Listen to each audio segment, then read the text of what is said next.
Nosotros estábamos viendo, habíamos visto las deformaciones de los flujos externos, estábamos viendo las deformaciones de la estructura productiva interna y lo veíamos a través de las deformaciones en la industria, en el agro y ahora infraestructura. Todo tomado de manera ejemplificativa nada más. No hay ninguna pretensión de abarcar todo. Y a su vez el concepto de infraestructura es extraordinariamente amplio y todos los aspectos de la infraestructura son de la mayor importancia en términos económicos, sociales y políticos. Si con la mera observación, o sea, empíricamente, uno observa lo que hay de infraestructura alrededor y observa una amplia gama, todas de similar valor. Fíjense todo lo que abarca. Estructura productiva, transporte, energía, comunicaciones, insumos de toda la economía. Infraestructura social, educación, salud, vivienda, energía en la parte de consumo domiciliario, transporte urbano, las vías urbanas y la flota urbana, sanidad urbana, agua y cloaca, todo eso social. Infraestructura científico-tecnológica, el sistema educativo, los laboratorios. Sé para protección de la naturaleza, protección de suelo, uso del suelo, erosión hídrica, eólica, los canales. Diversidad biológica, protección ambiental, sustentabilidad de recursos naturales, agua, hidrocarburos, caza, pesca, minería, bosque, prevención de asistencia en caso de desastres naturales. Y por último, protección de la soberanía aérea, marítima y terrestre, a fin de evitar, no nos vamos a plantear un caso de guerra, pero en tiempo de paz necesitamos evitar la depredación de recursos naturales, pesca, por ejemplo, necesitamos una flota para vigilar el mar argentino, y también evitar la depredación de recursos humanos a través del tráfico de drogas. Se necesita toda una infraestructura para evitar que entren las avionetas con droga. Deben venir los aviones de línea. Y barcos. De todo esto vamos a hacer necesariamente un recorte, solo para ejemplificar el tema desde la mirada de, como estamos haciendo con los otros, mirando todo desde las deformaciones. Y lo vamos a hacer por el tema más politizado de todo, la infraestructura productiva. Es decir, lo que dijimos, transporte, energía y comunicaciones, que juega el papel de un insumo generalizado de la economía. Y esto tiene una relación inmediata a lo más esencial de la economía, los procesos de acumulación y distribución. Y más aún tiene importancia en Argentina con severas emergencias por déficit de infraestructura. El papel de la infraestructura productiva no es que sea central hoy, ha sido central en la historia de la humanidad, porque forma parte de la base material de la sociedad y los cambios en esa base material son los que producen la modificación de las relaciones de producción. Veámoslo concretamente como sucedió en la historia, en la antigüedad, Mesopotamia, Grecia, Roma, la infraestructura para el manejo del agua marcó a fuego los modos de producción y las formas de gobierno de aquellos imperios. Fueron las llamadas civilizaciones del agua: canalización, distribución, reservas de agua para aseo, para alimentación, riego, evitar inundaciones, recuperar tierra, minería y navegación. Para aquella época todo. En la América precolombina se destacó en materia de infraestructura caminos y las terrazas en montañas para hacer agricultura. La tecnología que usaron aún hoy sorprende, incluso siguen en uso los canales romanos y las terrazas andinas. Y el avance fue de tal significación que produjeron no solamente avances tecnológicos, había tecnología detrás de eso, sino avances institucionales. Por ejemplo, en Atenas había regulaciones del agua para mantener limpias las aguas públicas y poder compartir los pozos y las fuentes de agua. Más acá, en la Edad Media, el papel de la infraestructura fue fortalecer el modo de producción artesanal, que fue lo básico de aquella Edad Media. ¿Y cómo lo hacía? A través de caminos y vías marítimas en todas las direcciones para poder comerciar. Y esas vías marítimas que se abrieron en aquella época son las que anticiparon la conquista colonial de siglos posteriores. Expediciones a Tierra Santa, viaje de Marco Polo, descubrimiento de América, circunnavegación de Magallanes, la ruta de la seda de China, que hoy sigue en disputa. Y esto culmina a fin del siglo XIX, con la apertura de los canales de Suez y Panamá.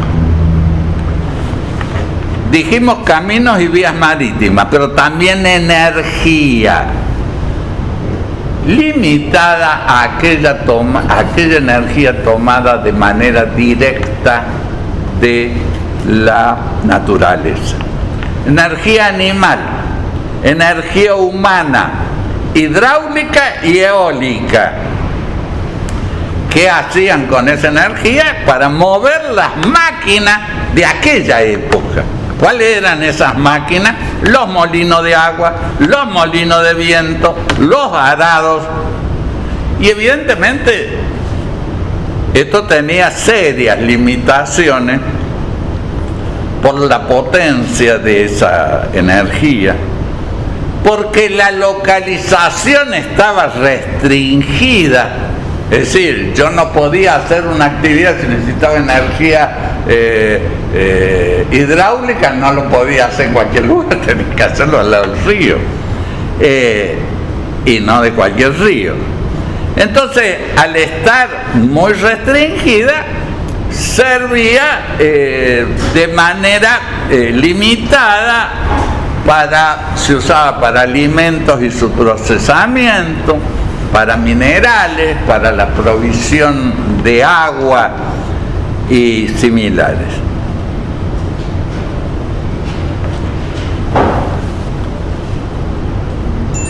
Pero caminos y energía fortalecieron el modo de producción artesanal, pero también llevaban la semilla de su transformación a partir de los avances tecnológicos en ese tipo de infraestructura, transporte y energía.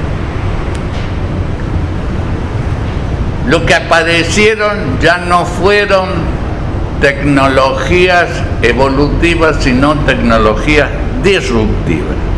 Esencialmente la máquina de vapor, que transformó la artesanía en industria y revolucionó todo el transporte con trenes y barcos. seguía siendo energía tomada de la naturaleza, pero estaba produciéndose una transformación intermedia, es decir, vapor a partir de calor y agua, y la consecuencia fue que amplió su potencia, se pudo localizar en cualquier lugar y generalizó el uso de máquinas para producir todo tipo de bienes. Y en servicios empieza a aparecer la infraestructura en servicios a través del transporte, trenes y barcos. Trenes a vapor, barcos a vapor. Esa fue la primera revolución industrial. El paso de la producción artesanal a la producción mecanizada, que dio forma a un capitalismo que se insertó en todos los intersticios de la sociedad.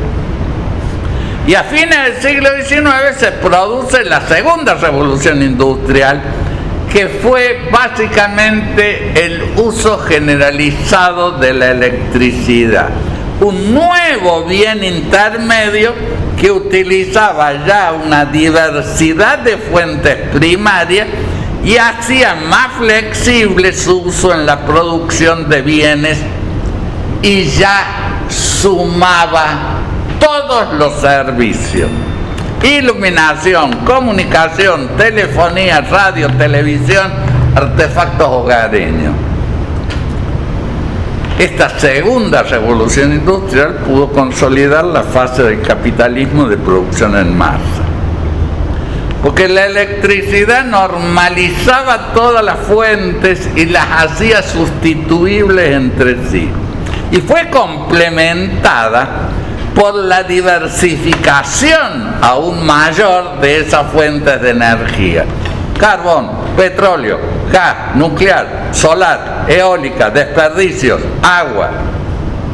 Además, los combustibles difundieron los motores a explosión interna y amplió el transporte terrestre, porque pudo usarse energía sin estar conectado a una red. El análisis actual de la infraestructura productiva en un sistema capitalista, de ese análisis surgen caracteres de alta especificidad económica e institucional. Especificidad económica, que analiza todos los avances tecnológicos hacia la producción de bienes y servicios a través de su papel de insumo generalizado: transporte, energía, comunicación. Y es determinante del nivel de productividad de toda la economía. Además, la infraestructura, junto a la maquinaria y equipo, forma parte de los bienes de capital, una exigencia vital para el funcionamiento del capitalismo. ¿Por qué? Porque requiere de una relación, el capitalismo requiere de una relación compensada entre bienes de consumo y bienes de capital. El capital tomo 2. Todo el tomo 2 dedicado a eso. Y como bien de capital, la infraestructura detenta una alta especificidad, porque requiere altas dosis iniciales de capital hundido, largos plazos de maduración de los proyectos y posee una prolongada vida útil. Esa es la especificidad económica. ¿Cuál es la especificidad institucional? Es importante porque la infraestructura es disruptiva. Es decir, rompe las reglas del capitalismo. Y esta ruptura de las reglas del capitalismo se produce por la forma en que se incorporan consumidores adicionales a las redes. En lugar de generar, como dicen todos los libros, rendimientos marginales decrecientes, opera la inversa. ¿Está claro eso? En lugar de deseconomías externas, genera economías externas. En lugar de formas competitivas, genera formas monopólicas y equivalentes. Tomemos el caso de las externalidades. Supongamos que evaluamos un proyecto privado de hidroelectricidad. Sabemos cuáles son los costos. ¿Y los ingresos cuáles son de un proyecto? La venta de energía. Está clarito el asunto. Pero resulta que esa venta de energía que yo hago con el proyecto hidroeléctrico tiene una muy alta inversión inicial y hay dos alternativas: o da pérdida o requiere periodos muy extensos de recuperación. En cambio, si yo hago la evaluación, lo que se llama evaluación social de un proyecto, ¿por qué da positivo ese mismo proyecto? Porque además del precio de la energía que voy a recuperar la inversión a través del precio de la energía,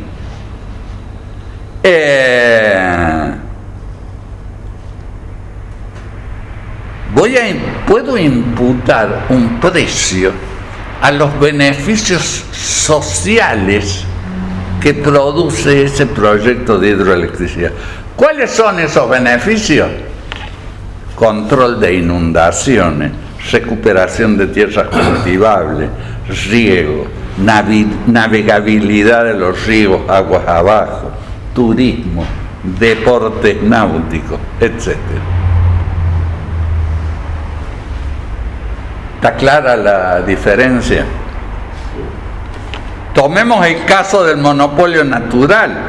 La alta inversión inicial tiene como efecto que frente al incremento de la demanda, en lugar de subir los costos unitarios, es decir, los rendimientos decrecientes, se reducen los costos unitarios. Y eso genera rentas monopólicas por la imposibilidad de competencia. ¿Por qué imposibilidad de competencia? Tomemos el caso de una red urbana de gas. Si la lógica indica que para que detente competencia, todas las empresas que quieran competir tienen que hacer completa la red de gas para ir a ofertar los servicios individuales. Y nadie realizaría la inversión por el alto riesgo de fuertes pérdidas. Además, es decir, pueden no comprarle a él.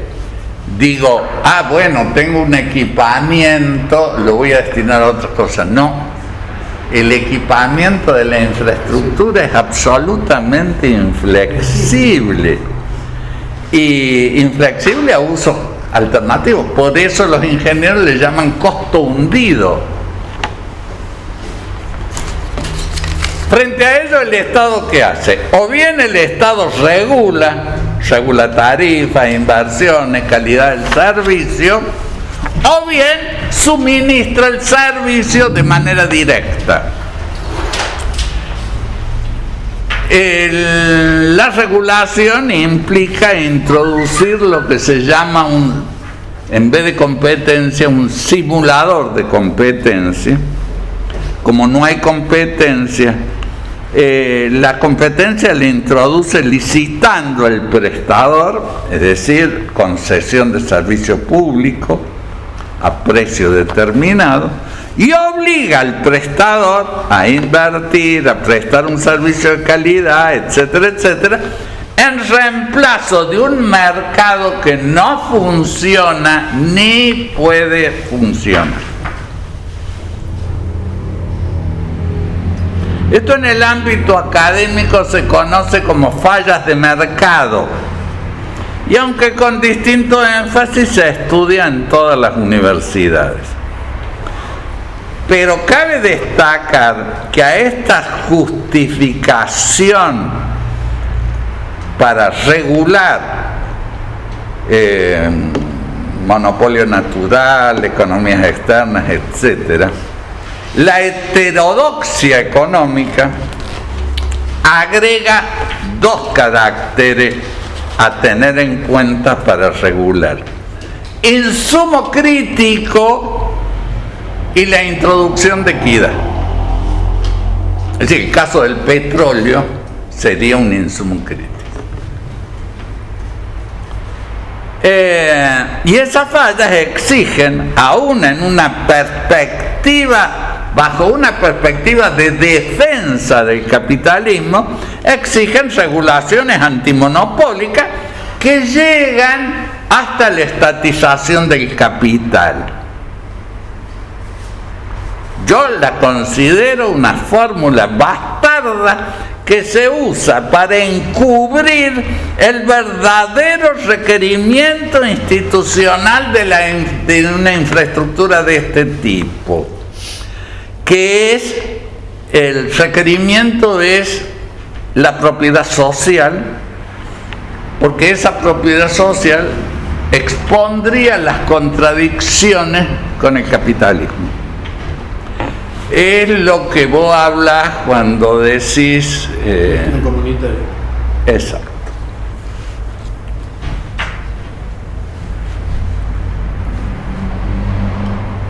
Bajo nuestra visión de la economía, este es un ejemplo, el papel de la infraestructura es un ejemplo concreto acerca de cómo el capitalismo conlleva la semilla del siguiente cambio social. Por ello, para captar el papel de la infraestructura y actuar sobre ella, se requiere una mirada de muy largo plazo sobre los procesos autónomos de la sociedad. Y conlleva la necesidad de elaborar diagnósticos específicos previos, realizar políticas preventivas y planificar a largo plazo. Por el contrario, las corrientes mayoritarias, en lugar de largo plazo y prevención, solo adoptan decisiones coyunturales y con políticas paliativas. Y esto no necesita ni diagnóstico previo, ni políticas preventivas, ni planificación. Veamos cómo actúan esas corrientes mayoritarias en Argentina y a nivel mundial. Neoliberalismo. La infraestructura genera bienes y servicios que, como cualquier otro bien y servicio, está sometido a las leyes de la oferta y la demanda. Por lo tanto, un mercado puede ser de dulce de leche o de petróleo, el que resolverá los problemas. Bueno, pero ¿cómo resolvemos el problema del evidente atraso de la infraestructura en la periferia? Muy simple, por vía del mercado mundial, que va a hacer posible la convergencia a partir del libre movimiento de capitales que va a cubrir la demanda potencial no satisfecha. Pero ese capital es el que justamente no fluye por estas falencias estructurales, una de las cuales es el déficit de infraestructura. A no ser que en lugar de negocio se le ofrezca un negociado como en los 90, y eso produce un proceso de selección a favor de los más aventureros, para que vengan los más aventureros posibles. El desarrollismo ¿Qué dice? El desarrollismo reconoce las deformaciones a las cuales llama restricciones estructurales y las adjudican al déficit de capital público y privado y lo consideran imposible de modificar. Y en ese sentido recomiendan crear condiciones para atraer el capital internacional hacia el país y en particular hacia esta área de actividad. Pero ambos casos, neoliberalismo y desarrollismo, ignoran el comportamiento especulativo de esos capitales. ¿A quiénes? En la periferia solo les interesa una alta rentabilidad de corto plazo o el negociado liso y llano.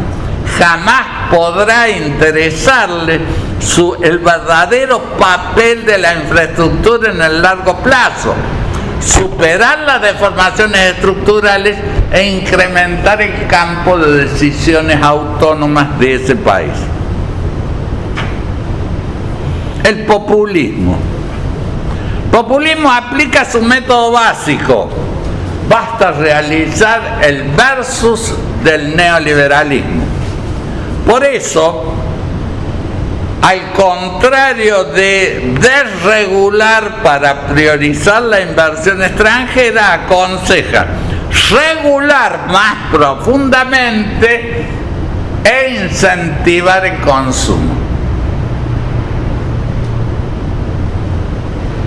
Y fue lo que sucedió en 2003-2015, sobre todo en fuentes de energía, el punto más sensible de toda la infraestructura. En ese periodo los subsidios al consumo de servicios públicos en gran escala y sin discriminar según el nivel de ingreso, tuvo un resultado claramente regresivo. Los cálculos indican que el decil de menores ingresos, es decir, el 10% de menores ingresos, recibió el 13% de esos subsidios, mientras los dos deciles de mayores ingresos, el 20% superior de ingresos, recibió un tercio del total de esos subsidios. Disculpa, ¿me puedes repetir esos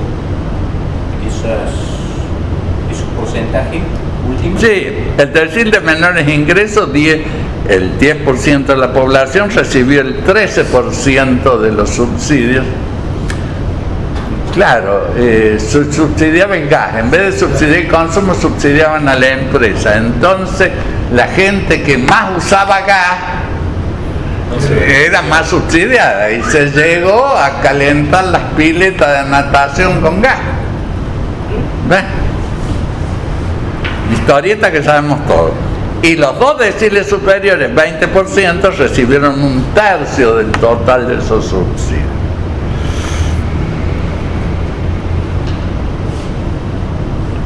¿Por qué sucedió esto? Porque permanecieron las mismas condiciones que regían en los 90, privatización y desregulación. La combinación hizo posible que prosiguiera el deterioro de la infraestructura. En ferrocarriles e inundaciones urbanas y rurales, efectos dramáticos. En energía se generó un déficit no solo de energía, sino que fue clave en los desequilibrios macroeconómicos que se generan. Y en lugar de afirmar la capacidad de decisión autónoma, la debilitó. Veamos cómo evolucionó la infraestructura en Argentina. La Argentina nunca fue el resultado de una planificación de largo plazo, sino que derivó de las distintas formas que iba adquiriendo la estructura dependiente de acuerdo a la metrópoli de turno, a sus cambios de estrategia y a la tecnología disponible. Jamás una estrategia propia y de largo plazo. Veamos a grandes rasgos lo sucedido en transporte, energía y comunicaciones. Transporte, ahí nos vamos a ir bien lejos, porque España desarrolló el Camino Real, que fue la espina dorsal de la economía de América del Sur.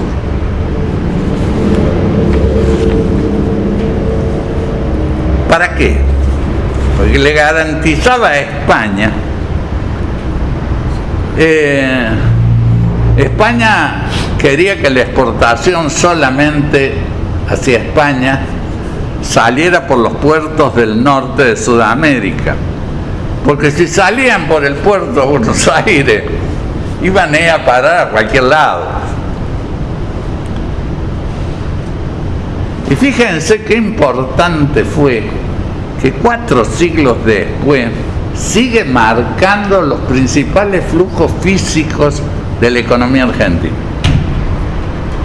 Ustedes me van a decir, ¿cómo? ¿Cuál es el Camino Real? El Camino Real es la Ruta 9. Vayan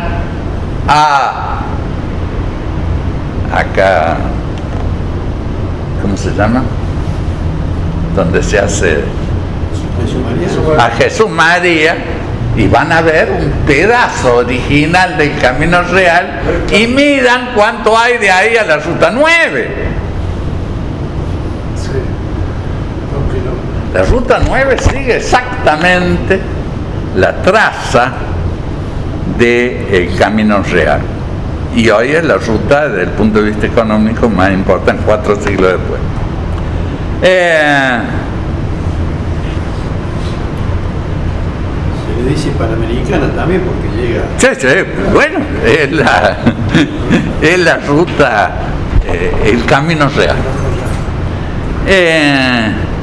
Más acá en el tiempo, el ferrocarril en forma de embudo hacia el puerto de Buenos Aires para beneficiar a Inglaterra, salida de granos y carne, ingreso de mercancías. Luego, bajo la influencia estadounidense interesada en la exportación automotriz, construyó rutas que en lugar de complementar las vías férreas, competían, y potenció el embudo hacia el puerto. Y toda esta historieta terminó muy mal. La casi desaparición del ferrocarril, altos costos de logística, deterioros de caminos, todo, y en el caso de los caminos, por un casi permanente déficit fiscal y negociados con el peaje. Esto en transporte. En energía. En energía solamente se desarrollaron fuentes de hidrocarburos fósiles, gas y petróleo, que son justamente los insumos de motores, tanto de motores para vehículos como motores para generación eléctrica, que se producen en los países centrales. Luego, estos países centrales se apropiaron de esas fuentes a través de la privatización de YPF en 1993, y Repsol y YPF, con sus ganancias más una porción de vaciamiento de la empresa, invirtieron en prospección petrolera, pero en el resto del mundo, menos en la Argentina, y eso generó una grave secuela de déficit energético. En comunicaciones, hasta fines de los 80, un sistema estatal muy deteriorado, y entonces la privatización de inicios de los 90 fue recibida de manera alborozada. Las concesionarias, aunque realizaron inversiones, no la destinaron a mejorar la telefonía fija, sino que la destinaron a crear lo más elemental de un sistema paralelo, un sistema móvil, para luego especular con su oligopolio.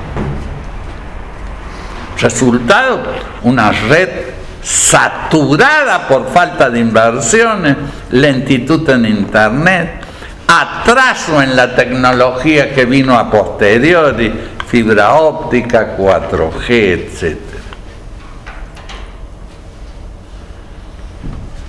Esta es la descripción a grandes rasgos de la evolución histórica. Ahora vamos a hacer el análisis de la infraestructura en la Argentina actual. El panorama es tal que aun si llegara a existir condiciones para el crecimiento, el deterioro que existe de infraestructura sería una limitante fundamental para efectivizarlo. Y toda la política económica que se realiza incentiva esa tendencia al deterioro.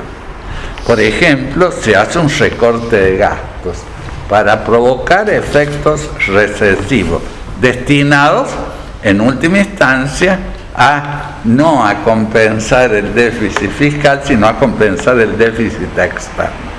Ahora resulta que tenemos superávit externo, conseguido en base a recesión. Vamos a seguir teniendo recesión toda la vida.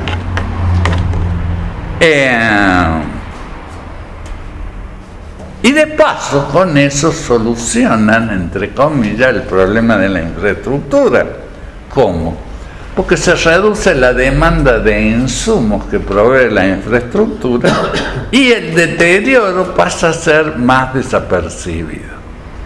Cae la demanda de combustibles, cae la demanda de energía eléctrica, etcétera, etcétera, etcétera. Las deformaciones de un capitalismo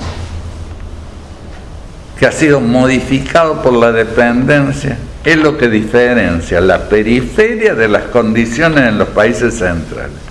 Y las claves las encontramos tanto en la acumulación de capital, o las inversiones, como en la integración productiva, ambas fuertemente enlazadas. Vamos a adoptar como eje la acumulación de capital y en los casos específicos vamos a ver su efecto en la integración productiva hacia adentro del país. Empezamos entonces por la acumulación de capital en la infraestructura en la Argentina. Primero un análisis global y luego análisis específicos en cada una de las ramas: transporte, energía y comunicación. En el análisis global se destaca la ausencia de un mínimo de inversiones. Inversiones nuevas, inversiones de reposición. Y esto es producto o efecto de otras deformaciones. Por ejemplo, la fuga del ahorro privado local, que se refleja en la ausencia de inversores locales y de financiamiento local, ausencia de ahorro público, porque hay una tendencia al déficit presupuestario, y una exigencia de alta rentabilidad del ahorro externo, ya sea préstamos o sea erradicación de capital. Y a eso se suma la visión cortoplacista en política económica de todos los gobiernos, que impide observar problemáticas cuya naturaleza es solo de largo plazo. Incluso la muy escasa inversión por debajo de un mínimo tiene una baja eficiencia. Cuando estos fenómenos se reproducen a lo largo de décadas, se refleja en un déficit creciente y un deterioro acumulativo. Y esto es visible en superficie cuando observamos cortes de electricidad, algunos de ellos masivos, mal estado de los caminos, tener que importar hidrocarburos, la baja velocidad de internet, etcétera, etcétera, y los etcétera los ponen ustedes. Las cifras son lapidarias. todos los estudios empíricos coinciden en que para detentar una situación normal en infraestructura se requiere una inversión anual del equivalente al 5% del PBI. Privada, pública, nacional y extranjera. Pero ojo, esto es a ejecutar año a año. Si resulta menor, el deterioro va a ser acumulativo. Y si alguien en un momento dado decide comenzar un proceso de recuperación, el porcentaje ese debe ser mayor para ir cerrando la brecha. ¿Qué importe sería el 5%? Y estamos en 500.000 millones de PBI. 2.500 millones.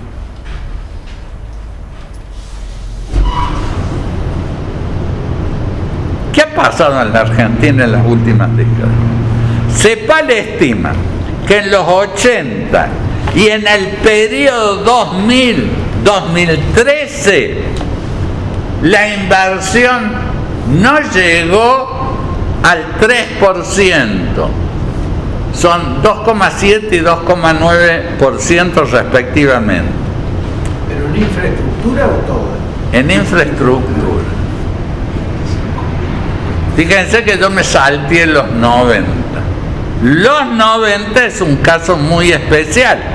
Ahí en los 90 fue del 5,6% por inversiones de la privatización. Pero el grueso, que fue obviamente privado, fue para crear esta red de telefonía celular. Inversión luego no ampliada ni adaptada a la tecnología actual. Y en el último periodo sigue por debajo del 3% y en su composición el 80% es estatal. O sea, hubo un retiro casi total de la inversión privada. Porque en aquel 5,6 de los 90, el 90% fue privado. Y ahora el 80% cayó al 3% y el 80% es estatal. Pero a su vez, dentro de ese promedio ha estado descendiendo. Otra estadística, el Banco Interamericano de Desarrollo y CEPAL tienen una base de datos que se llama InfraLatam y cubre América Latina en el periodo 2008-2015. Indican para Argentina inversión en infraestructura, subperiodo 2008-2011, 2,15. Y en 2012-2015, 1,81. Y fíjense que en el otro extremo de esa estadística y en ese periodo aparece Bolivia triplicando el nivel.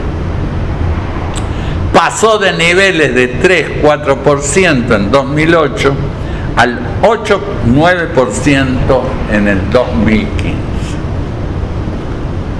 A partir del 2016, el grueso de la inversión pasa a depender de los famosos PPP, programas de participación privada, financiamiento privado, que actualmente están suspendidos por la alta tasa de interés. Y a eso se suma el recorte de gasto público que hace que casi no exista ese tipo de inversión. Hay otros estudios, un estudio del Fondo Monetario utilizando una encuesta cualitativa del Foro Económico Mundial sobre infraestructura en todas las regiones emergentes del mundo. La encuesta cubre 2006-2015 y está orientada a cambios en la calidad de infraestructura.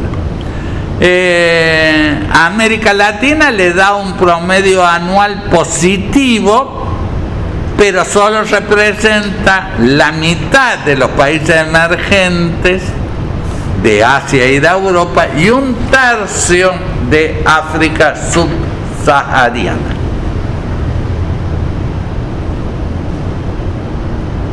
Pero en la desagregación por países en América Latina, en esa encuesta nos encontramos con alguna sorpresa.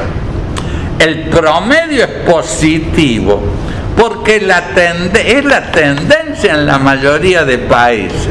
Solo 2 países detentan valores promedio negativos, Chile y Argentina.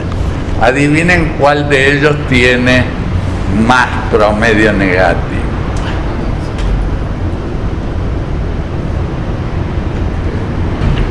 Y de la misma forma que la otra estadística, el mayor valor positivo es para Bolivia, que triplica el promedio de América Latina y supera la media de los emergentes de Europa y Asia.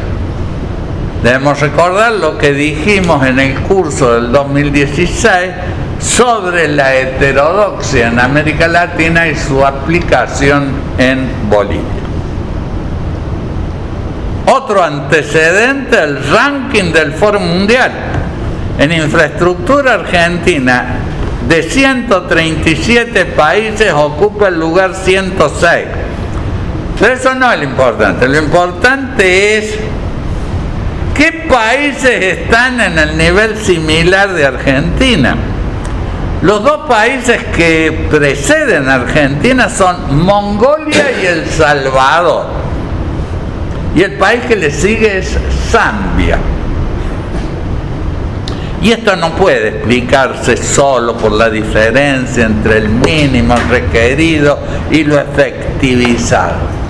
Solo se puede explicar por su efecto acumulativo.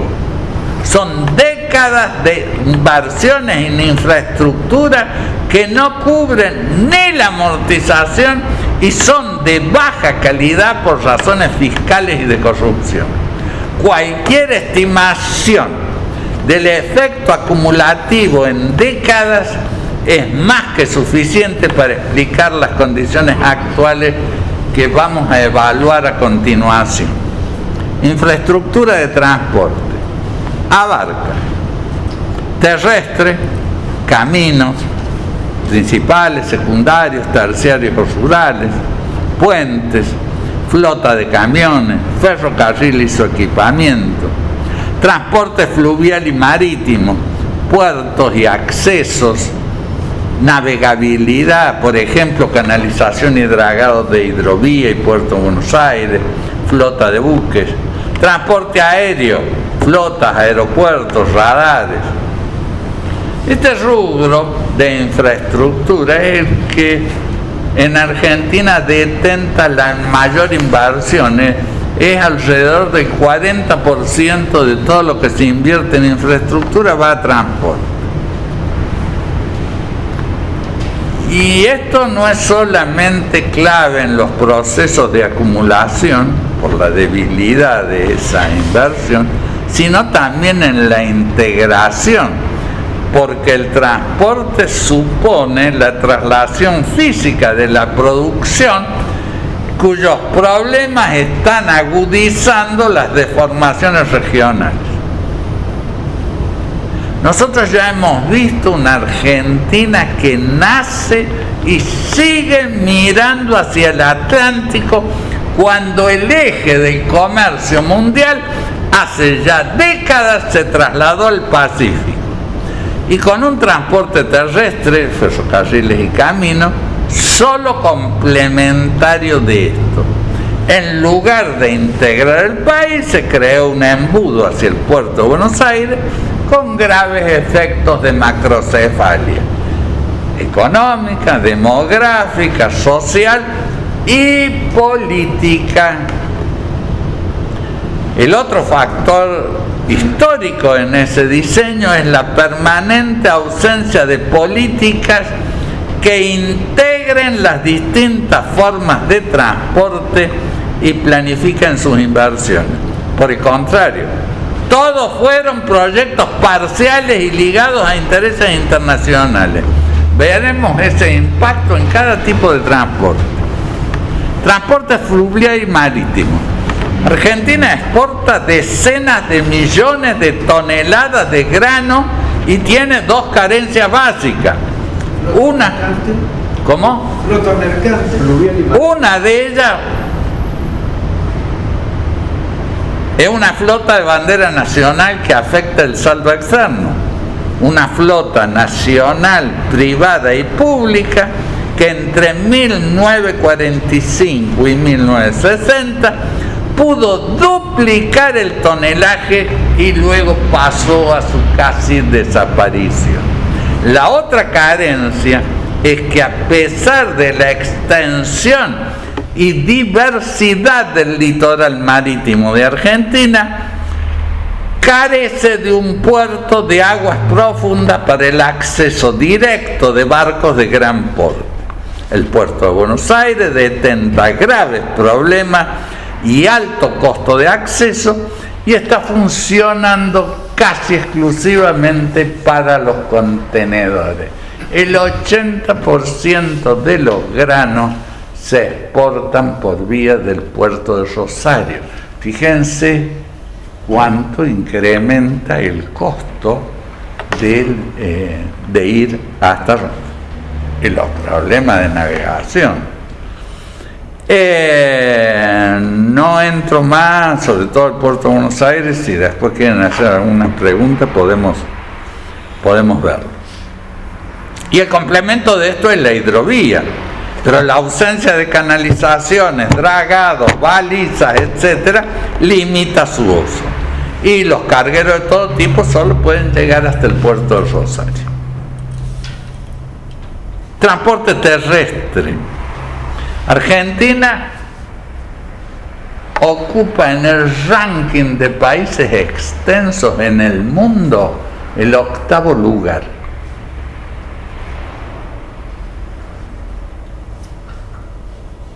Pero más del 90% de la carga se realiza por camiones. El medio de transporte de mayor costo relativo en larga distancia. La de menor costo, ferrocarril, 1/3 del transporte en camión. Por barcaza, 1/4 de ese valor. Entonces no puede extrañar la habitual comparación que se hace del flete de 1 tonelada por camión desde Jujuy hasta el puerto con el flete por barco hasta algún puerto asiático. Costos agravados ahora, en los últimos años, por el corrimiento de la frontera agrícola que incrementó el recorrido medio de los granos hacia el puerto. Y no solamente mayor costo económico,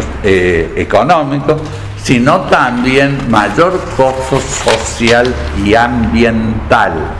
Costo social, accidentes por camiones viejos, rutas deterioradas y angostas.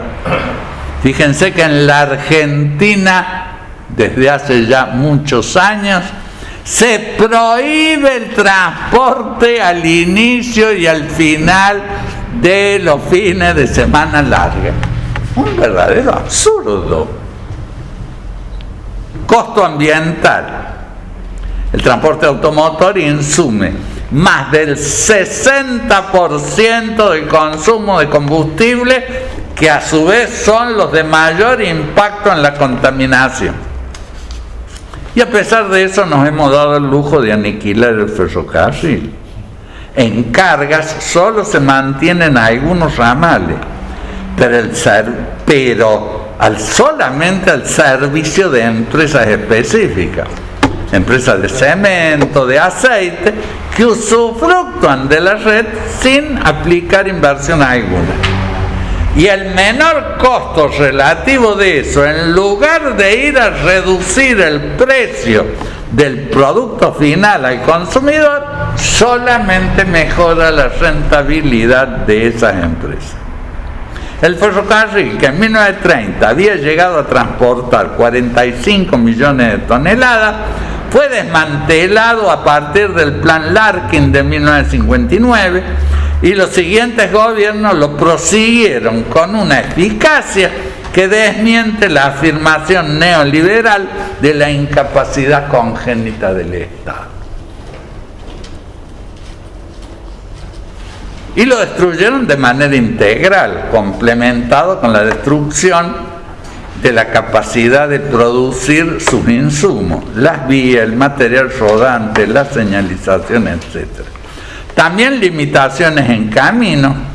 La red total, principal, secundaria y terciaria, detenta 628,5 miles de kilómetros, pero solamente el 12% está pavimentado, el 6% mejorado y el 82% restante, más de 500.000 de kilómetros, es de tierra. Incluso la red pavimentada en muchos tramos carece de la seguridad más elemental, tales como doble banquina, señalización, etc. El deterioro de la red vial es una postal del transporte en la Argentina y la máxima expresión es la ruta 158, nada menos que la ruta del Mercosur. Villa María, Río Cuarto. Y se sumó la ausencia de corredores de acceso al Pacífico, eje del comercio mundial, que junto a la falta de infraestructura hídrica que vimos en agro, afecta al sector agropecuario, nuestra única máquina de producir dólares. Infraestructura de energía. ¿Qué comprende? Comprende fuentes, transporte desde las fuentes, transformación, distribución y comercialización. Las fuentes fósiles, carbón e hidrocarburos, gas y petróleo, y fuentes no fósiles, nuclear, hidráulica y renovables, como la eólica, solar, bioenergética, etc. Transporte desde las fuentes, redes hacia las zonas de consumo de electricidad de origen hidráulico y renovables, redes de oleoductos y gasoductos, transporte de petróleo por vía terrestre y marítima. Transformación de fuentes fósiles en electricidad, las usinas térmicas. Y distribución, transporte a larga distancia, el sistema interconectado en alta tensión, redes locales de media tensión y la comercialización, redes de gas domiciliaria, de distribución eléctrica en baja tensión y estaciones de servicio. Nos vamos a centrar en el punto más sensible que ha creado los más graves problemas, la fuente de energía y los efectos en la acumulación y la integración. Y tenemos que partir del fuerte sesgo que se ha producido en la Argentina hacia los hidrocarburos, petróleo y gas, que desde hace décadas es más del 80% de la fuente de la matriz energética. Y esto lo hace detentar caracteres de muy alta especificidad. La dependencia de un recurso agotable, tecnología disponible que solo utiliza ese tipo de fuente. La localización fundamental está concentrada en Medio Oriente y Venezuela, que poseen 2/3 de las reservas. Hay una alta concentración del consumo, Estados Unidos y China con el 40% del total, y una alta volatilidad de precios. Todo esto hace que este recurso se convierta en un arma de la geopolítica que nos hace muy vulnerables. En esas condiciones, lograr el autoabastecimiento es un objetivo clave y su instrumento, el planeamiento integral y de largo plazo, que debe ser complementada con políticas preventivas y regulatorias a fin de orientar los efectos económicos, sociales y ambientales. Pero cuando revisamos los discursos de todos los gobiernos, jamás hay una mención a términos tales como estrategia energética, matriz energética, etc. Pero es peor aún, desarrollistas neoliberales y populistas, cuando fueron gobierno, justamente en energía fue el área donde cometieron sus más graves tropelías.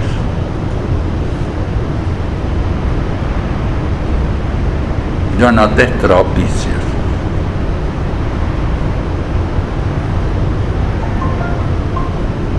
Vamos a ver entonces las fuentes de energía en la Argentina. Fuentes fósiles y no fósiles. Fuentes fósiles, hidrocarburos y carbón. Se destaca hidrocarburos. Recuerden que Argentina tiene petróleo desde 1907. El caso del carbón, a diferencia de Europa y Estados Unidos, nunca fue representativo. ¿Por qué? Porque el carbón nacional tenía problemas. Menos calorías y los residuos no eran removibles. Y el carbón importado, tipo Cardi, aunque no tenía esos problemas, era de alto costo relativo respecto al carbón de leña. Y ahí perdimos los bosques. Se usó carbón de leña.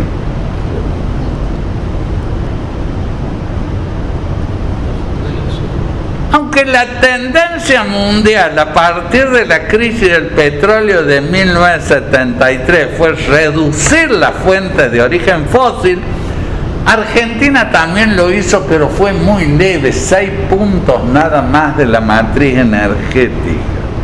Los hidrocarburos siguieron dominando, pero con un cambio muy agudo en su composición.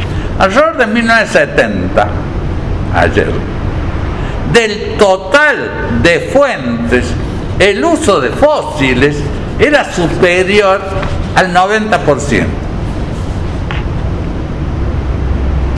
Pero petróleo era 71% y gas 18%, el resto era carbón. Las actuales de petróleo y gas son gas que estaba en 71, bajó a 36, y petróleo bajó de 71 a 36, y gas subió de 18 a 50. Petróleo bajó 35 puntos y el gas se incrementó en 32 puntos. A nivel mundial hay casos de mayor proporción en el uso del gas en la matriz energética, pero son países con grandes reservas respecto a su consumo y por ende exportadores. De manera aparente, este fenómeno del exceso de gas pareció reproducirse en la Argentina. Con el descubrimiento del yacimiento Loma de la Lata en Neuquén en 1977, se generó una falsa imagen de un país con un horizonte de reserva de varias décadas. Esto hubiese sido cierto, probablemente, si cada año se descubría un nuevo yacimiento equivalente. Esto requería ingentes inversiones en prospección que nunca fueron realizadas.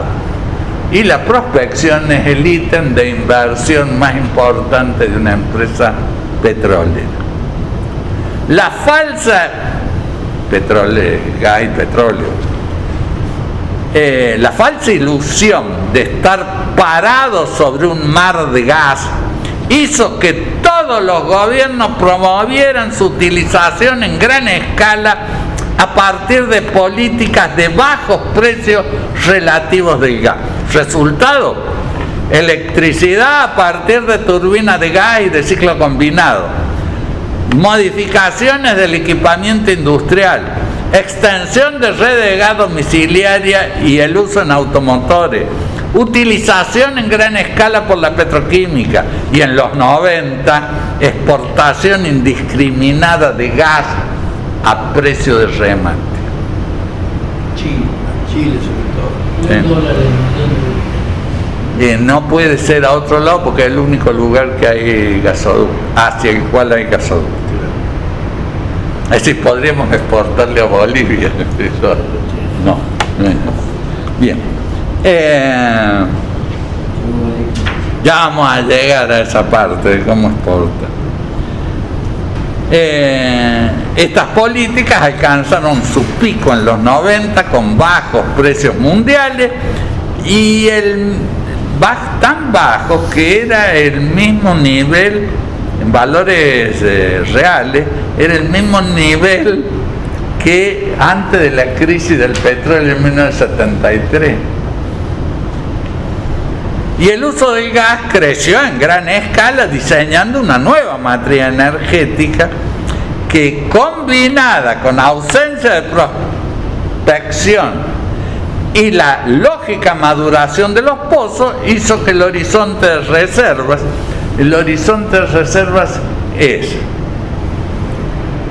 se calcula así: total de reservas sobre el consumo anual, y da un número. Bueno, ese número es la cantidad de años de reserva que se estima, es decir, el total de reservas sobre lo que se supone es el consumo anual en ese momento. Eso te da el total de reservas, pero eso se desplomó desde varias décadas a un puñado de años. Y esa falta de prospección, más los pozos que ya estaban maduros, hizo posible declinar la producción. El petróleo, entre el pico de 1998 y 2016, una caída sistemática de un total del 37,9%. En gas, entre el pico del 2004 y el 2014, la caída fue del 20,8%. Aunque luego, en el caso del gas, desde el 2011, recuperó un tercio de lo perdido debido a los subsidios a la producción. Estas condiciones rompieron un carácter histórico de Argentina, el autoabastecimiento, y se debía importar gas por gasoducto de Bolivia y por barco, que llegó a un tercio del total de gas consumido, e incrementó la dependencia externa. También hubo que importar petróleo procesado bajo la forma de combustible. Entre el 2003 y el 2013, el valor de las importaciones se multiplicaron 25 veces. Y a partir del 2014 el valor se redujo por la caída del precio, pero siguió aumentando el volumen. Y no solo generó déficit energético, sino que marcó a fuego toda la macroeconomía del país. Ese déficit comercial de energía puede explicar por sí solo la desaparición de los superávit gemelos, es decir, el superávit externo y fiscal, que había hecho posible una relativa estabilidad macroeconómica en el periodo entre el 2003 y el 2007. Se transformó en déficit externo por el uso de divisas para importar fuel oil y gas, y déficit fiscal por el incremento de subsidios para compensar los precios. La desaparición del autoabastecimiento fue un daño estructural muy profundo por ausencia de criterios para una política energética. Recordemos los criterios que dimos en oportunidad de una charla de ese tipo. Los criterios son largo plazo, visión integral, regulación, diversificación, autoabastecimiento y previsión. Pero no solo ausencia.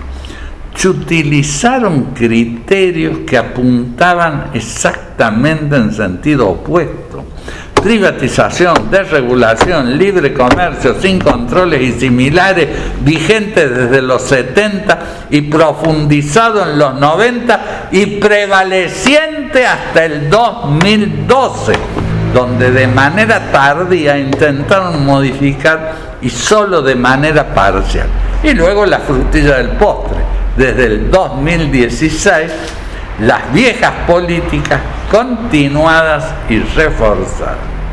Revisemos los daños causados. Pérdida de reservas por no exigir inversiones. Las ganancias de Repsol y YPF fueron invertidas en prospección en todo el planeta, menos en Argentina.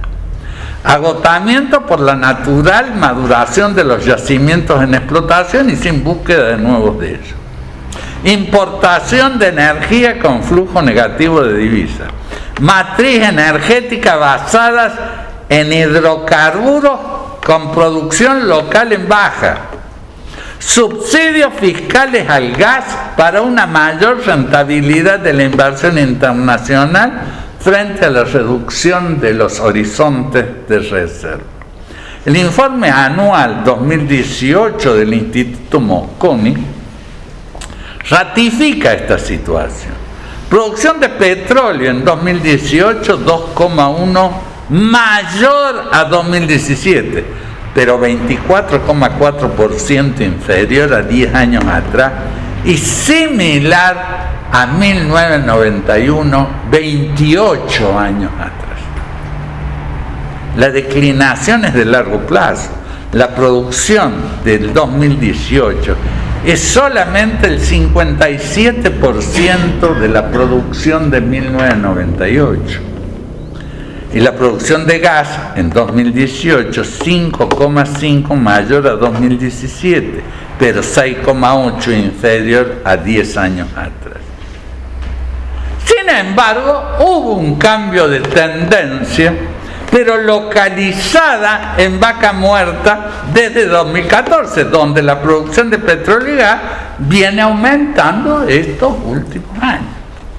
Pero en contraste, continúa la disminución en los yacimientos convencionales.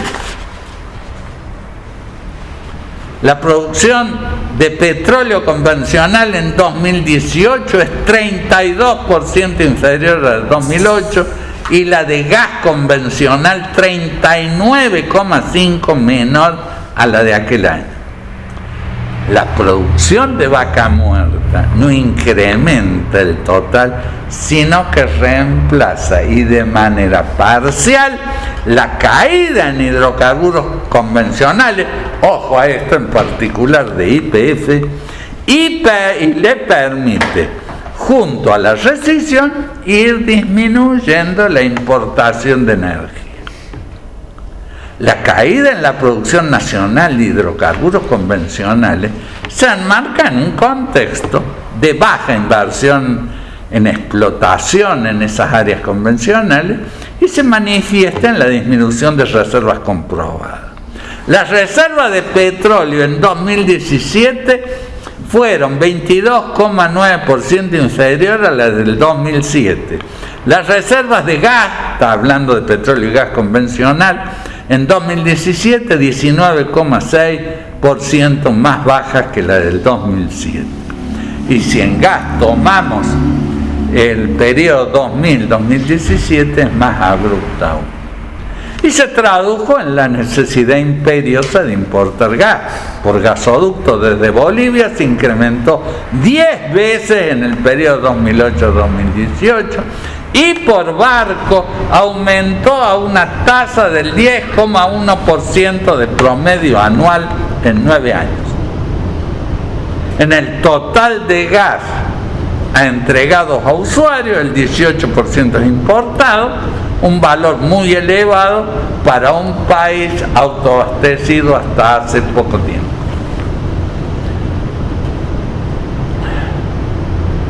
Estos son fuentes fósiles. Ahora fuentes no fósiles que comprenden hidroelectricidad, nuclear y renovables. Hidroelectricidad sigue sin iniciar proyectos que estaban listos en los 90. Figuraban en todos los presupuestos de los 90 y se llamaban Barrancosa y Cóndor Cliff. Luego les cambiaron el nombre, le pusieron Kirchner y Zepernik. Ahora se vuelven a llamar Barrancosa y Cóndor Cliff, pero es nada más que un cambio de nombre. Siguen anunciados, pero no están iniciados.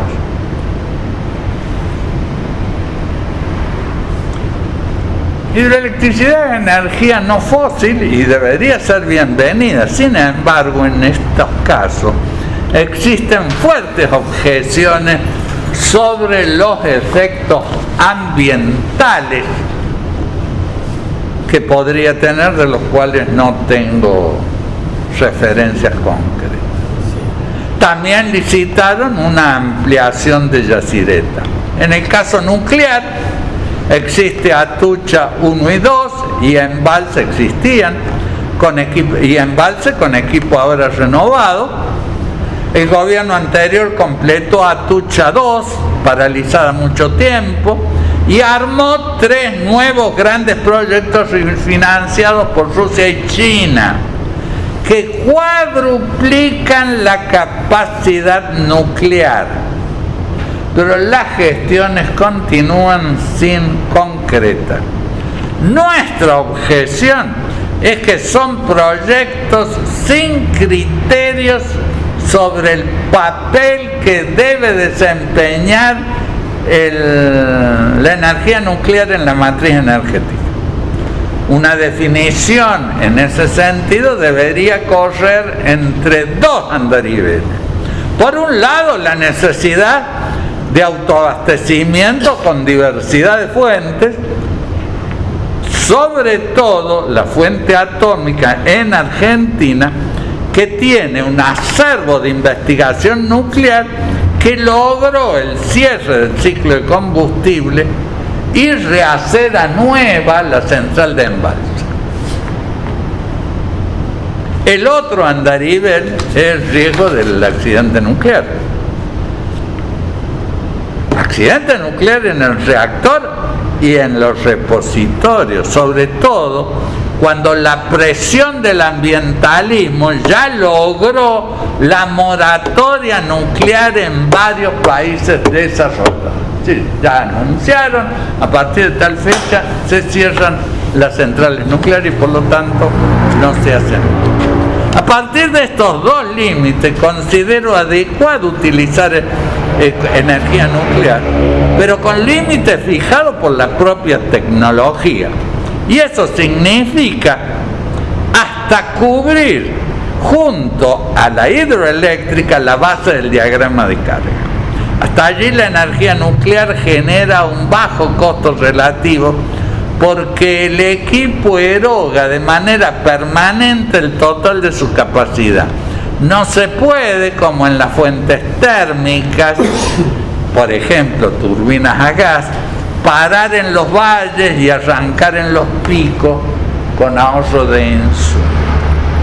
Si la capacidad nuclear más hidráulica llegase a cubrir por arriba del diagrama de carga, es decir, la zona de picos y valles, no solo desperdicia capacidad, sino que es una redundancia que genera altos costos.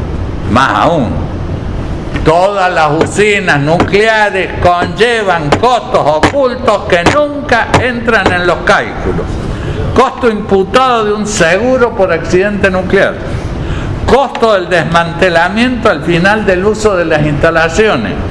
costo de la disposición de residuos nucleares no resuelto todavía por ningún país del mundo. No existen repositorios para residuos que con el proceso físico, el proceso de fisión ya iniciado, va a seguir generando radioactividad por miles de años. Además, el sobreuso de energía nuclear puede ser más caro todavía. ¿Por qué esas centrales pueden pasar a ser chatarra si llega a existir una prohibición mundial? No solo por lo que pasó en Chernobyl o Fukushima. Ahora se han enterado de que la radiación de Fukushima cruzó indemne todo el Océano Pacífico y apareció en las costas de California. Frente a 3 proyectos nucleares no existe estudio alguno respecto a su relación con el despacho de carga, y hay que tratar de evitar algo parecido al Río Turbio, inaugurado el mismo año en que Argentina firmó un convenio mundial para cerrar todas las centrales de carbón.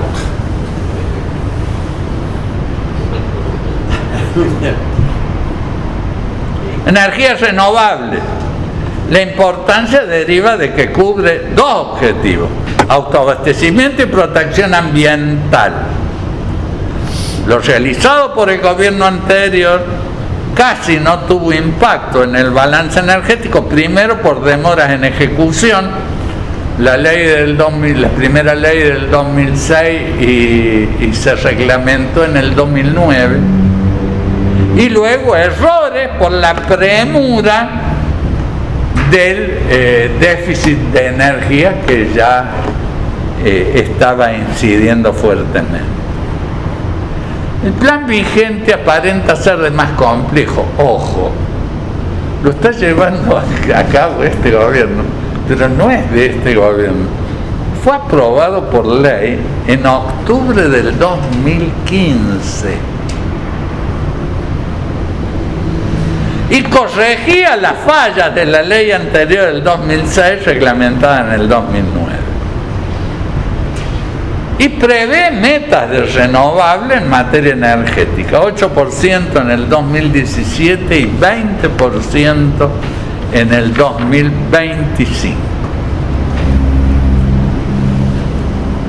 Pero a pesar de la gran cantidad de proyectos existentes, la matriz energética casi no se mueve. Comunicaciones. A pesar de la inversión en telefonía celular, con graves falencias, porque el objetivo fue una instalación mínima para generar monopolio, confirmada luego, al no hacer inversiones ni para ampliar ni para modernizar esas redes. Las evidencias. Un instituto de investigación económica, el CIPEC, estimó que en 2012 Argentina invertía en comunicaciones 3 veces menos que el promedio de países líderes de América Latina y 5 veces menos que las economías desarrolladas. Veamos qué sucede en algunos subsectores. Telefonía móvil. Tiene una tasa de penetración muy elevada, pero sin ampliación, y eso ha llevado a la congestión de tráfico. Una auditoría en 2014 indica que 3 de cada 10 llamadas en el centro de la ciudad de Buenos Aires no pueden ser completadas. Internet. La banda ancha tiene los costos más altos de América Latina. Sus resultados: bajo nivel de acceso y más lenta que en países desarrollados. Transmisión de datos. En el caso de las redes 4G, en 2017 Argentina ocupaba el lugar 69 entre 77 países del mundo. La velocidad promedio de descarga de información era la 4ª parte de Singapur, el primero del ranking mundial. Argentina en América Latina tiene solamente el 40% de la velocidad vigente en Chile. Hay una declaración de un empresario chino, titular de Alibaba, que vende por internet, el hombre Alibaba lo dice todo, dijo: acá lo único que lamento, lo dijo en 2017, acá lo único que lamento es la velocidad de internet, que es tan lenta y tan cara. En el futuro, dice, el 90% de los negocios va a ser online. Y eso es un reto, porque primero hay que mejorar la velocidad de la conectividad. En síntesis de infraestructura, en términos de acumulación e integración, el paisaje en infraestructura productiva es desolador y similar a los rubros no analizados, es decir, la infraestructura social, científica, de protección a la naturaleza, de la soberanía. La desinversión y desintegración regional es cada vez mayor. Los casos más simbólicos en la Argentina son predominio del transporte por carretera en un territorio muy extenso, pérdida del autoabastecimiento de energía y deterioro de las comunicaciones. Y el futuro amenaza profundizar todo ello. Tomemos el caso de electricidad. Se estima que para 2035 va a ser necesario duplicar la potencia de manera independiente a las instituciones, a las fuentes, al crecimiento y a la distribución del ingreso. ¿Por qué? Porque eso surge de los ritmos de transformación de la estructura productiva. Pensemos en lo que va a significar el reemplazo de motores a explosión por motores eléctricos con baterías de litio que se recargan con electricidad. El problema surge cuando intentamos hacer una evaluación política del problema. Sobre todo cuando observamos que el gobierno actual habla de objetivos e instrumentos que parecen similares a los nuestros. ¿Qué dicen ellos? Eficiencia, diversificación, ambiente y abastecimiento seguro. Instrumentos: incentivos al uso eficiente, mayor porcentaje de fuentes renovables, incremento de reservas de hidrocarburos, vaca muerta, promocionar los biocombustibles, precios competitivos, mitigación del impacto ambiental. Entonces, ¿dónde está la divergencia? Tomemos un ejemplo concreto. La diferencia entre garantizar abastecimiento y obtener el autoabastecimiento. Cuando dicen garantizar, puede llegar a hacerse con contratos con el exterior, ignorando la volatilidad geopolítica mundial y el déficit estructural de divisas de la Argentina. Por el contrario, plantear autoabastecimiento tiene un significado geopolítico muy preciso: garantizar la provisión con fuentes y transformación dentro del país y corregir una deformación central que está generando las crisis, que es el déficit externo. Y no solamente diferencia de objetivos, también de instrumentos, porque los que proponen ellos son contradictorios aún con sus propios objetivos. Por ejemplo, ajuste de precios, tarifa de gas, electricidad, combustible. Todos insumos críticos que dejan a la producción nacional fuera de competencia. No estamos hablando de ningún problema social. Estamos hablando de que dejan a la producción nacional fuera de competencia. Inversión asentada solo en la extranjera, aun con la evidencia de que esta no se efectiviza, cualquiera sea el gobierno, neoliberal, populista o desarrollista. La exigencia de la materia energética requiere esfuerzos de largo plazo y también coherencia entre objetivos e instrumentos. Y esas incompatibilidades, en lugar de fortalecer, debilitan más aún sus propios objetivos. Nos queda el famoso anexo, Vaca Muerta. ¿Quieren descansar un momento o seguimos? Yo no tengo problema. Yo digo que da la hora.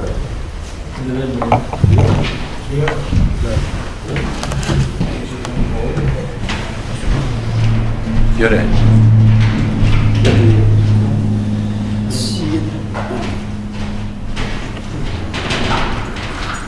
9:25. Sigo.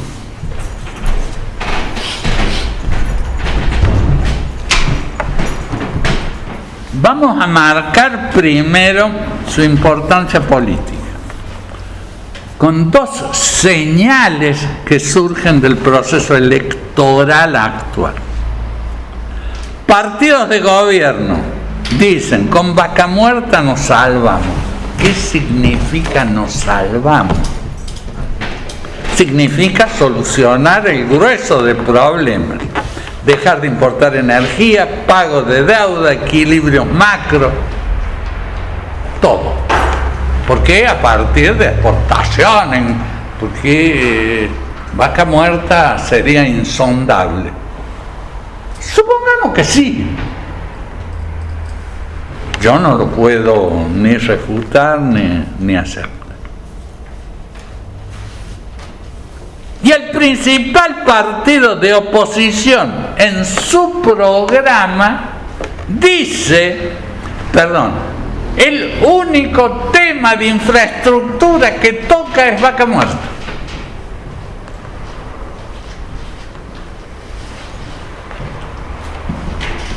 ¿En qué término? Ya vamos a ver.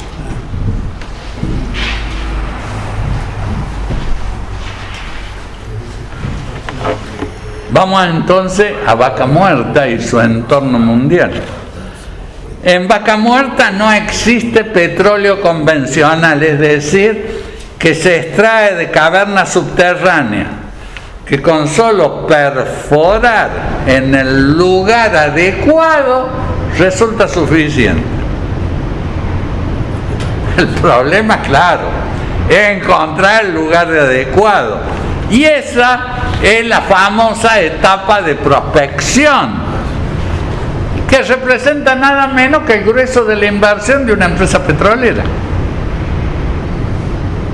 Y decimos que con eso es suficiente. No hay que ni siquiera usar energía para sacarlo al petróleo, porque fluye solo por el gas que también hay en esa misma caverna. En cambio, en Vaca Muerta hay petróleo y gas, pero encerrado en los mantos geológicos. Esos son o los esquistos bituminosos o bancos de arena. No son lo mismo, son dos formas geológicas distintas, en cuyos cristales ha quedado atrapado el gas y el petróleo. Y esto exige no solo perforar, sino extraer in situ de esos cristales las formas líquidas y gaseosas compatibles con la tecnología disponible. Las máquinas están ahí, usan petróleo. Entonces de eso hay que sacar petróleo. Esto exige no solo perforar, sino que extraer esos cristales, las formas líquidas y gaseosas. Por eso, junto a la perforación, se instrumentan métodos hidráulicos para inyectar arena y químicos con agua a muy alta presión para romper los cristales y liberar líquidos y gases. Y esta tecnología se llama shale, cuando son esquistos bituminosos, y tight, cuando son bancos de arena. De partida ya tenemos una mayor inversión y mayor costo operativo que respecto al petróleo convencional. Se estima un costo 3-4 veces mayor a la explotación convencional, pero no solo mayor costo. En Vaca Muerta, a su vez, el costo de extracción está entre un 50 y un 80% por arriba del costo en Estados Unidos, que está liderando este tipo de explotación. Las causas: no disponer de arena cercana, los mantos geológicos están más profundos, no hay infraestructura para el acceso de los insumos y salida del producto, y además los subsidios de Estados Unidos vía exenciones fiscales para cumplir un objetivo geopolítico de ellos, que es el autoabastecimiento. Pero ese mayor costo no tenía ninguna importancia en una coyuntura de altos precios que duró hasta mediados del 2014, cuando se derrumbó el precio del petróleo, dejando al desnudo que era ese alto precio lo que hacía posible explotar el shale. Pero ahora el precio tiene un techo, y es muy duro ese techo. Está chocando nada menos que con la geología del planeta Tierra. Veamos. El gas y el petróleo convencional se ha acumulado en reservorios subterráneos, pero no diseminados en el mundo. Un indicador de eso es que en 2 pequeñas porciones, miren que han buscado petróleo en el mundo, ¿no? Sin embargo, solo 2 pequeñas porciones, Venezuela y Medio Oriente, se encuentran 2/3 de todas las reservas accesibles. Claro que puede haber y hay petróleo en otros lugares, pero con acceso de alto costo, costo de prospección, por la profundidad, por el acceso difícil, que puede ser bajo el mar, el hielo. En cambio, estos mantos de esquistos bituminosos, recién ahora explotables, cubren todo el planeta a una profundidad accesible y modifican de raíz el papel del petróleo en la geopolítica mundial. ¿Qué cambio? A los altos precios se habían sumado cambios tecnológicos que hicieron rentable este tipo de extracción en cualquier país del mundo.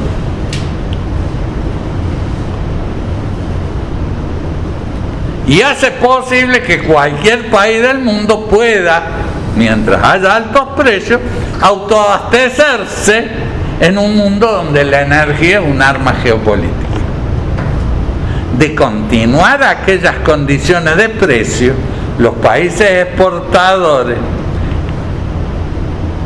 en lugar de fabulosas ganancias, estamos hablando de precios altos, no tendrían a quién venderlo. Ellos mismos, con sus altos precios, habían creado la competencia. El efecto económico y social sobre esos países sería catastrófico.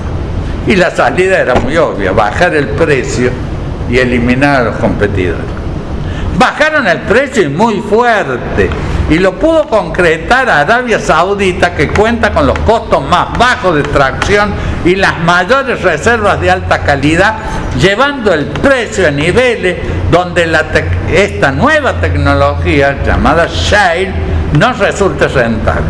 Y lograron el efecto porque la tecnología shale requiere de ingentes capitales, y la mayoría de los países no lo puede hacer desde el Estado, ya sea por razones ideológicas o por incapacidad del presupuesto. Necesitan inversores internacionales a quien le interesa solamente la rentabilidad. Era la única manera que tenían de desincentivar los proyectos shale en todo el mundo. Incluso la extracción de hidrocarburos convencionales de difícil acceso, bajo el hielo, mares, incluido ahora el océano Ártico, ya casi sin hielo.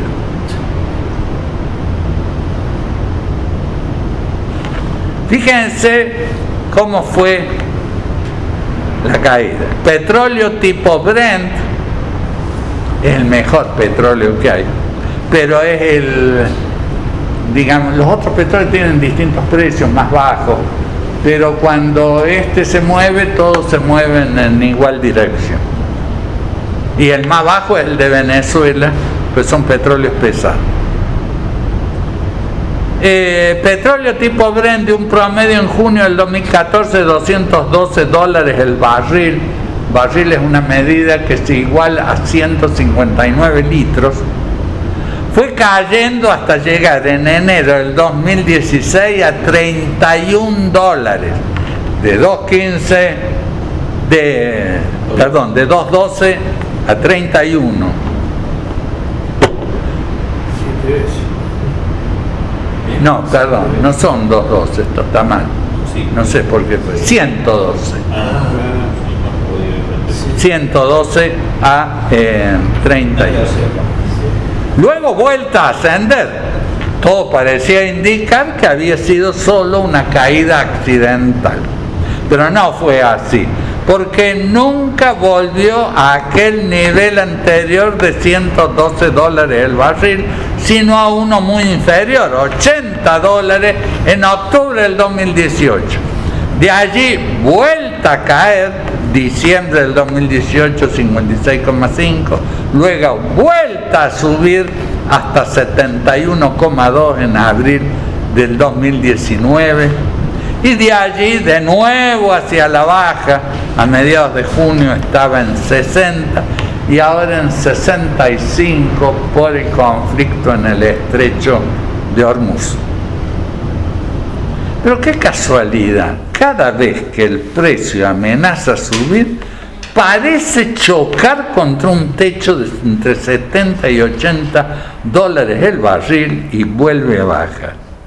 Que ese techo resulte similar a los costos del shale no es una coincidencia. Y nosotros lo habíamos adelantado en una charla en octubre del 2017 sobre energía, donde decíamos: cada vez que el precio tienda a subir, aplicarán la misma receta para frenar las explotaciones no convencionales en el mundo y en Estados Unidos, y además Estados Unidos, aunque también parcialmente afectado, observa en silencio, pues esto perjudica mucho más a sus enemigos geopolíticos, Rusia, Irán y Venezuela. Y tuvo efecto. El shale, el petróleo shale, lo han ubicado ya 47 países en el mundo, pero solo en 4 países están tratando de desarrollar.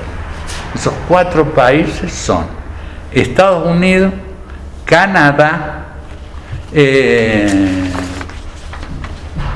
Australia y Argentina.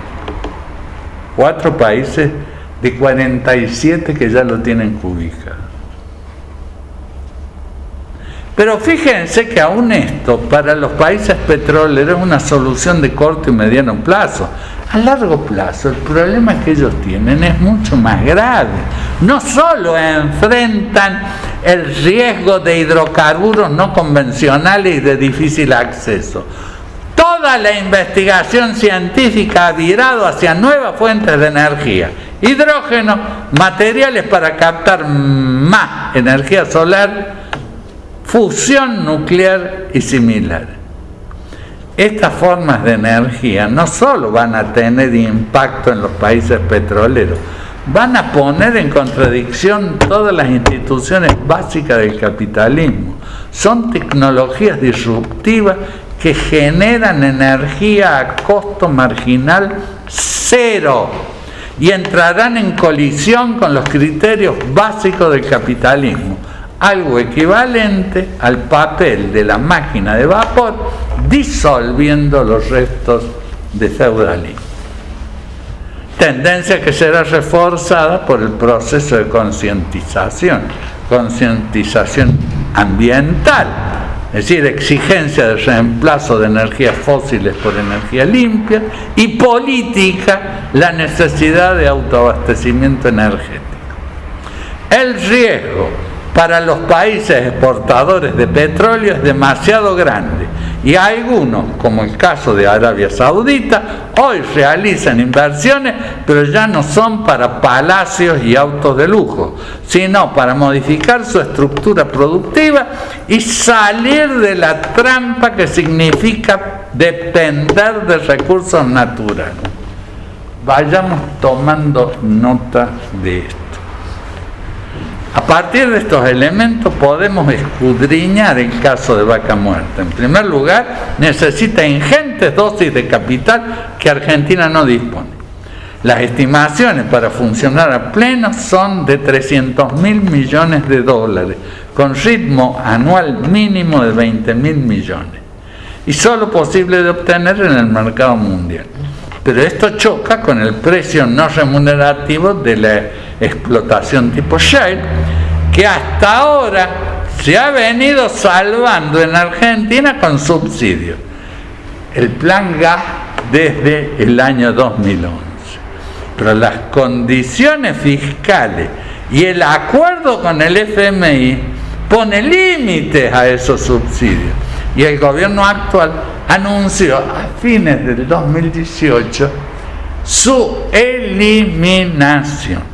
La respuesta: juicios ya iniciados en el CIADI y amenaza de reducir inversión y producción.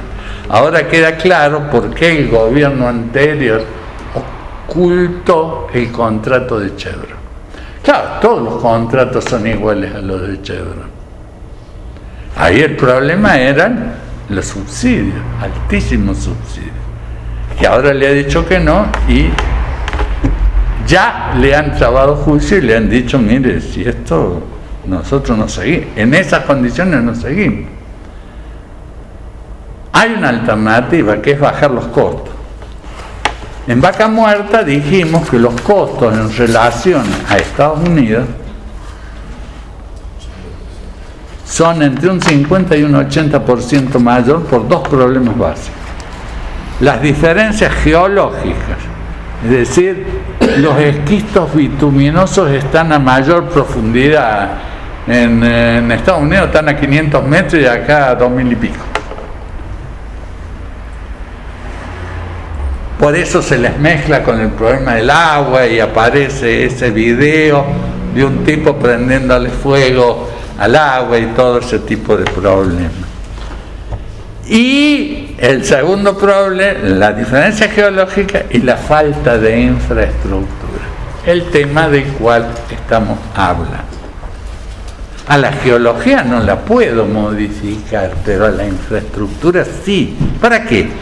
Para el acceso de insumos. Por ejemplo, un ferrocarril para llevar arena, el principal insumo, desde Bahía Blanca. Actualmente se hace en camión con el costo que eso supone. La arena es el proyectil que va a romper, que impulsada con agua y químicos va a romper la molécula. Oleoductos y gasoductos para la salida del petróleo y gas. De no contarlo, el gas excedente habría que ventearlo. Plantas para licuar el gas a fin de exportarlo como gas natural licuado. No puedo exportar gas al Asia por cañería. Tengo que mandarlo por barco. Primero tengo que transformarlo en gas natural licuado. Y plantas de almacenamiento de gas, dada la fuerte estacionalidad del consumo. Yo tengo un alto consumo en invierno, ¿y qué hago con el gas que produzco? Si produzco una determinada cantidad de gas, el gas sale, pero sale también en verano. ¿A dónde lo pongo? Supongamos que después lo voy a vender, pero ¿y a dónde lo pongo? ¿Quién va a financiar ese gigantesco cúmulo de inversiones en infraestructura cuando el precio ni siquiera cubre el costo de extracción? Ni las petroleras que esperan que el Estado continúe con los subsidios, ni por el Estado con graves dificultades fiscales y obligado a bajar subsidios, ni por iniciativa privada estatal suspendida por la alta tasa de interés. Basada en este tipo de análisis, consultoras en energía de Estados Unidos de primera línea hoy evalúan de manera pública la inviabilidad económico-financiera de Vaca Muerta. Pero supongamos que no podemos confiar en eso, que es una fake news. Hagamos nuestra propia evaluación y lo hacemos a partir del costo actual de sacar gas, por ejemplo, en Vaca Muerta. $4,5 por millón de BTU. BTU es una medida British